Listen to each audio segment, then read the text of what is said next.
Olá, queridas irmãs, queridos irmãos, meus amigos, minhas amigas.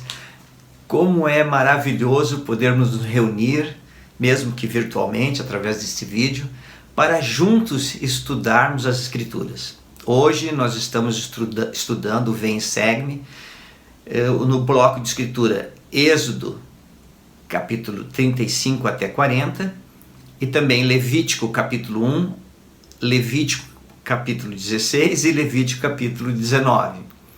E é uma alegria poder estar com você. Espero que de alguma forma esta mensagem possa te ajudar, te inspirar e fazer com que você possa se aproximar um pouco mais do Salvador Jesus Cristo que te ama. Vamos começar? Eu gostaria de ponderar um pouco com vocês sobre o povo de Israel. Eles viviam no Egito como escravos e através de grandes sinais o Senhor os libertou. E a pergunta que eu tenho pensado é: por que o Senhor libertou o povo de Israel? O Senhor não queria que eles fossem escravos? O Senhor não estava contente com o tratamento que o povo egípcio estava dando ao povo de Israel? Ou o Senhor tirou eles para uma terra prometida para que eles pudessem prosperar e se tornar um povo próspero e rico? Por que o Senhor libertou Israel? Em Levítico, no capítulo 19, no versículo 2, o Senhor ensina, através de Moisés, fala que ensina Moisés a falar ao povo dizendo assim, abre aspas, sereis santos, porque eu, o Senhor, vosso Deus, sou santo, fechar aspas. Não é maravilhoso? O Senhor estava tirando Israel e o motivo que o Senhor tirava Israel do Egito para que pudesse se tornar um povo santo, vós sereis santos. Isso de uma forma individual. Cada um teria que se tornar individualmente santo. E também, quando nós estudamos aqui em Êxodo, no capítulo 19, no versículo 6, fala assim, vós me sereis um reino de sacerdotes e povo santo. Então, na verdade, o Senhor libertou o povo de Israel, resgatou o povo de Israel, para que individualmente cada pessoa pudesse ser santa. E como povo, eles pudessem ser um povo santo. Qual é o significado da palavra santo? Santo quer dizer sagrado, de caráter divino, puro, essencialmente puro, perfeito. Então o Senhor queria com que todas as pessoas daquele povo de Israel pudessem se tornar santos, perfeitos diante dele. Em Mateus, no capítulo 5, versículo 48, o Senhor ensinou assim, Jesus Cristo ensinou, sede vós, pois, perfeitos, como é perfeito vosso Pai que está nos céus.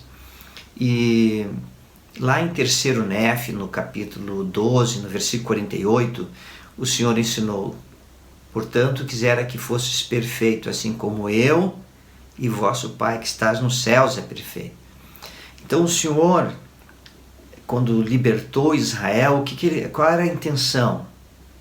A intenção é que o povo pudesse se tornar um povo santo e perfeito, um reino sacerdotal. Não é maravilhoso? E o Senhor ensinou como eles poderiam se tornar santos. Lembra? Eles eram escravos. Como escravos, eles trabalhavam todos os dias. Nunca era um dia de descanso, nunca tinham um feriado. E eles trabalhavam um dia, outro dia e dia após dias. E então o Senhor, aqui em Êxodo, no capítulo 35, ele fala assim, versículo 2, 6 dias se trabalhará, mas o 7º dia vos será santo, sábado de repouso ao Senhor. Não é? Olha só, o povo trabalhava a vida toda como escravo, sobre as mais adversas condições. Mas o Senhor disse, não, vocês vão trabalhar 6 dias, mas um dia você vai descansar. E esse dia é o dia que você vai se dedicar à santificação pessoal e buscar o Senhor teu Deus.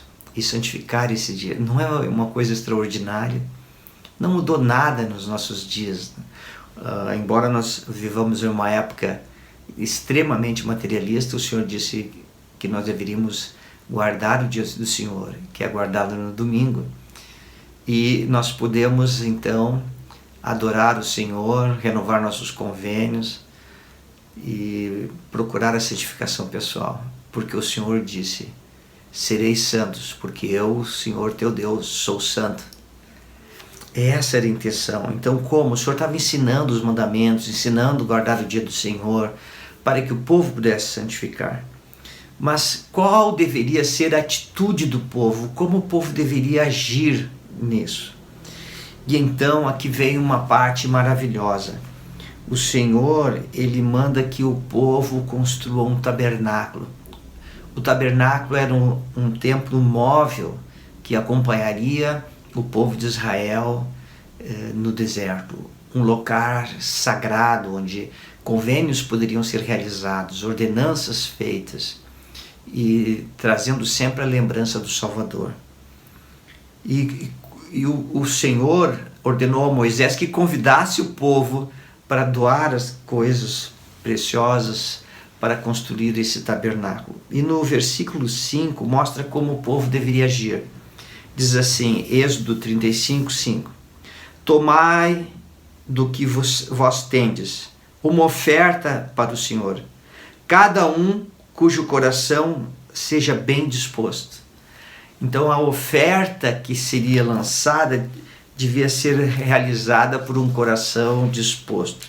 No versículo 21 diz assim: e veio todo homem a quem o seu coração moveu, e todo aquele cujo espírito voluntariamente o impeliu. Então as ofertas que deveriam ser feitas para que o templo do tabernáculo, aquele templo móvel, fosse construído, devia de ser do coração, de um coração disposto, de um espírito voluntarioso, que se voluntariamente desejasse fazer aquela oferta. E também ele fala das irmãs no versículo 25. Todas as mulheres sábias de coração que enfiassem com suas mãos e deveriam trabalhar na construção, né? E no versículo 26, e todas as mulheres cujo coração as moveu em sabedoria, fiavam os pelos das cabras. Então, tanto os homens como as mulheres deveriam ter um coração disposto, um coração sábio, ter um espírito voluntarioso. Voluntariamente deveriam fazer isso. E eles ofertaram tanto que sobrou. E lembra qual é o objetivo do Senhor? Porque o Senhor libertou Israel? Levíticos 19, 2: sereis santos, porque eu, o Senhor vosso Deus, sou santo. O Senhor, não era o objetivo do Senhor a construção do templo. O templo era um meio onde eles poderiam aprender ordenanças e sacrifícios para voltar a sua mente e seu coração ao Senhor. Mas eles deveriam fazer isso com um coração disposto, um espírito de voluntário, né? O Espírito voluntariamente os impeliu. Que o Espírito os impeliu. Olha que interessante, irmãos.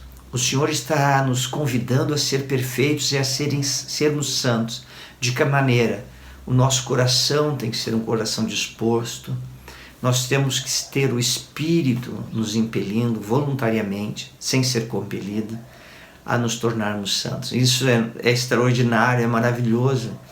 Mostra e ensina como nós devemos hoje caminhar nesta terra com um coração disposto, um espírito que nos move de uma maneira voluntária para podermos herdar todas as bênçãos do Senhor.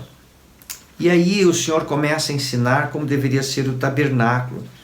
O tabernáculo, esse templo móvel, logo na entrada nós encontraríamos o altar de holocausto. Isso aqui está no versículo 35, tá bom? Capítulo 35. O altar de holocausto. O altar de holocausto representa para nós o sacrifício expiatório do Salvador Jesus Cristo. Ali os animais seriam oferecidos, o sangue seria espargido, simbolizando que devido ao sacrifício expiatório do Salvador Jesus Cristo, todos nós poderíamos ser salvos. Também o fogo que queimava no holocausto era um símbolo do Espírito Santo que deveria estar continuamente nos guiando em retidão. Logo depois tinha a pia entre o altar do holocausto e a tenda. Tinha uma pia onde aqueles que entravam no tabernáculo, eles ali tinham que se lavar, simbolizando que devemos ser puros, dignos. Lembro-me das pias batismais de hoje em dia. É óbvio que aquela pia daquele tabernáculo não tinha o mesmo propósito, mas hoje em dia, nos templos de nosso Deus, nós temos pias batismais sobre o dorso, de 12 bois, simbolizando as 12 tribos de Israel. E nestes templos modernos, nos templos de hoje, de nosso Deus, nós podemos ir e podemos realizar ordenanças vicárias. Lembra-se de Paulo, lá em 1 Coríntios, capítulo 29, 15, se não me falha a memória, ou 15, 29, que diz: porque se batizam eles então pelos mortos, se os mortos absolutamente não ressuscitam? Imagina todos os nossos parentes falecidos que não tiveram oportunidade de conhecer o Evangelho. De 1, 2, 3, 10, muitas gerações antes de nós. Hoje nós conhecemos o Evangelho e podemos ir no templo e, por procuração, realizar os batismos vicários por todos aqueles que já se foram. Lembra? No capítulo de João, no capítulo 3, no versículo 5, o Senhor disse: na verdade digo, que aquele que não nascer da água e do Espírito não pode entrar no reino de Deus. Esta é uma ordenança da mortalidade. Hoje nós podemos receber o Evangelho, ser batizados, pela imposição das mãos receber o dom do Espírito Santo. Mas nossos familiares que já se foram há tanto tempo não o podem fazer, porque esta é uma ordenança da mortalidade.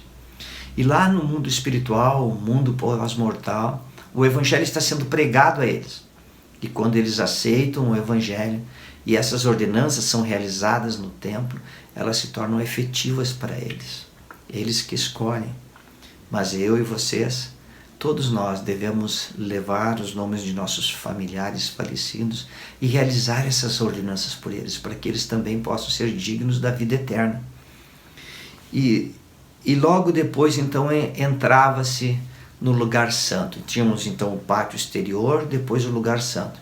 Observe que aquele templo era um símbolo da jornada eterna dos homens, da humanidade, passando pela área exterior, que simbolizava o reino celeste. Depois ele entrava no lugar santo, dentro da tenda, que era um símbolo do reino terrestrial. Lá tínhamos 3 móveis, 3 utensílios. Um deles era o candelabro. Ele tinha 7 hastes e iluminava o recinto. Essas 7 hastes, que iluminavam o recinto, lembra que o número 7 para o povo de Israel simbolizava a perfeição, e o 7 também era um símbolo de uma luz perfeita, simbolizava o Espírito Santo, e que eu e vocês e que todos nós precisamos na vida mortal termos a luz do Espírito Santo nos indicando o caminho a seguir. A mesma coisa acontece em nossos dias. Após o batismo, as pessoas serem mergulhadas na água e emergidas, simbolizando morte e ressurreição de Cristo. Logo após, elas recebem por imposição das mãos o dom do Espírito Santo. E aqui no templo, este candelabro representava o Espírito Santo.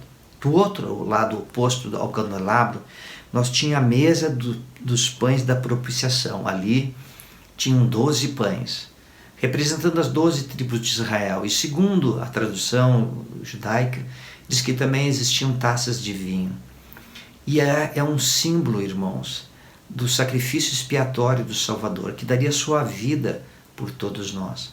Relembra hoje a todos nós também, quando nós vamos na capela e participamos da reunião sacramental e participamos do sacramento, onde são distribuídos o pão e o vinho, ou água, né?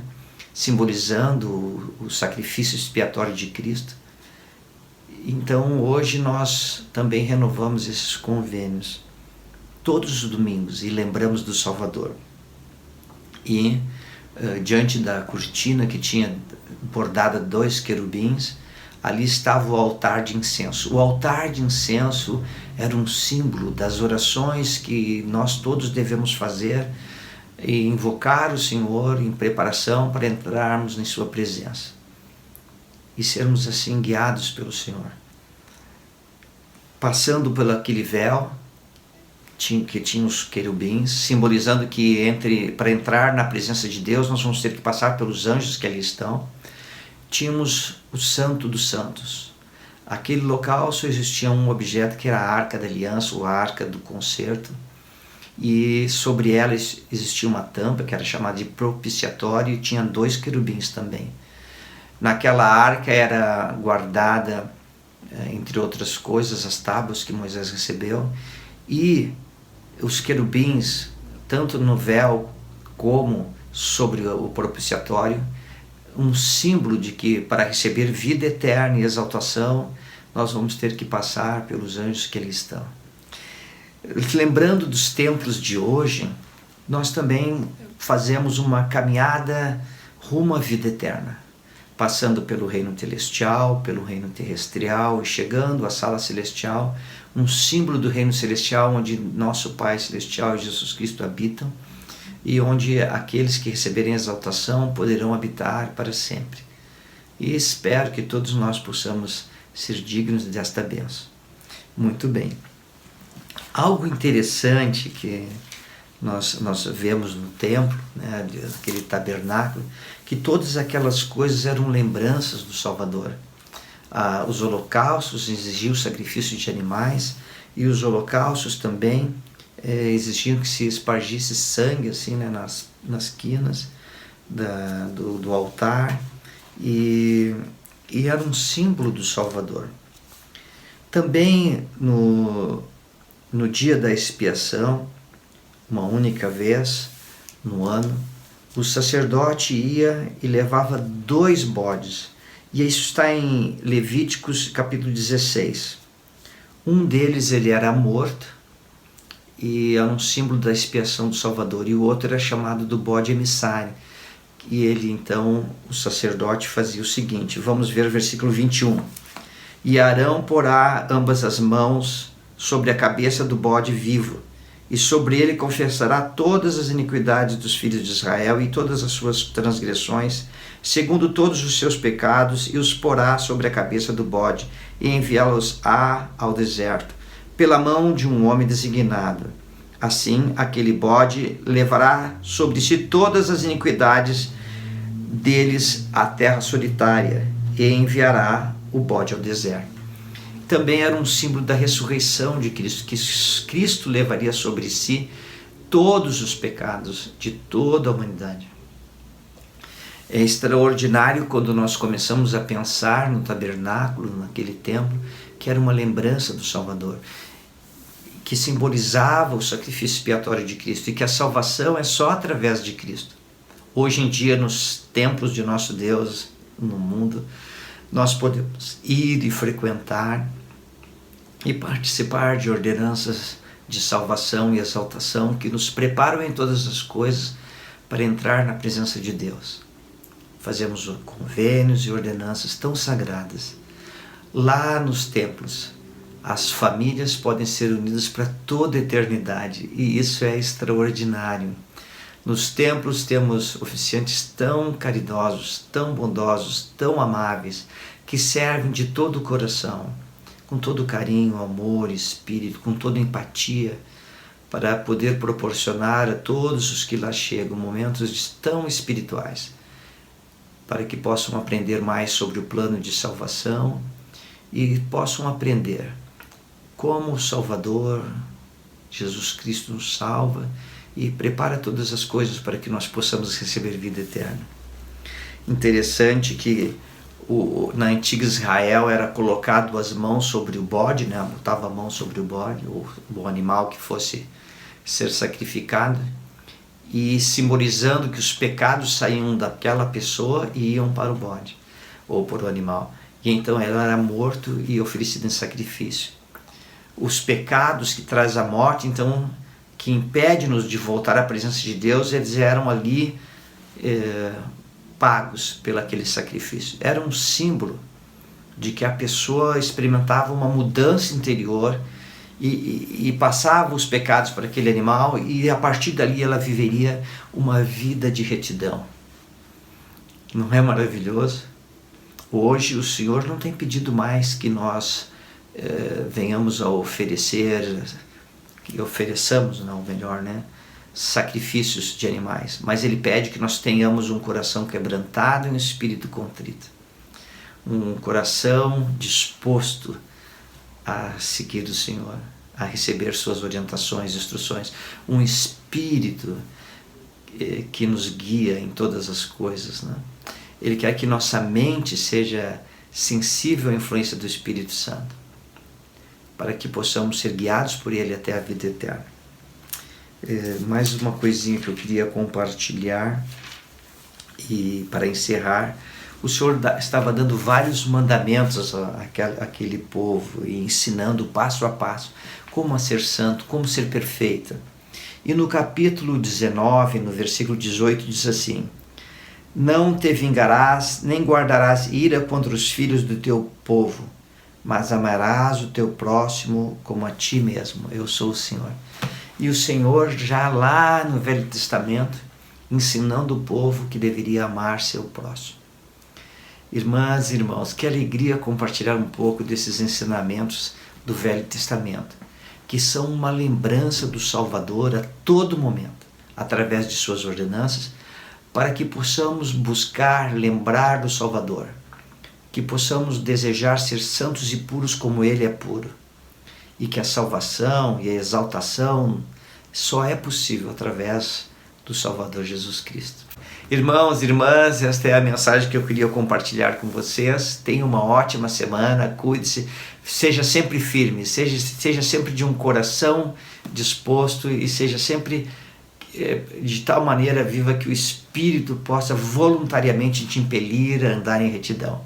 Tchau, tenha uma boa semana.